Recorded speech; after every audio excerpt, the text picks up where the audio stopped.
Guys, today I'm going to show you a few tips to do if you cannot find your Bluetooth accessory on the POCO M4. So, if you have a problem with the Bluetooth gadget, start always from the restart the Bluetooth connection, so switch it off and switch it on again. You can also try to restart your phone. It's obvious, I know, but sometimes it really works, so just try it. At the start you have to be sure that your Bluetooth accessory has activated pair mode, and how to activate pair mode you will find in the manual to your device or maybe on your YouTube channel, so just check it and be sure that your Bluetooth accessory should be visible for other devices, but it's still not for your phone. Open the settings, then go to the connection sharing and swipe down to the reset Wi-Fi mobile and Bluetooth. Tap on the reset settings button and tap on the OK. After that, look again for your device.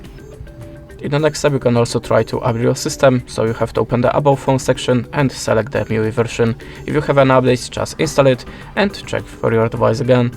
And in the last step, check your Bluetooth device and your phone on other Bluetooth accessory to check which one is visible, which one is making problem here. That's it. Thanks for watching, leave us a like or a comment and good luck.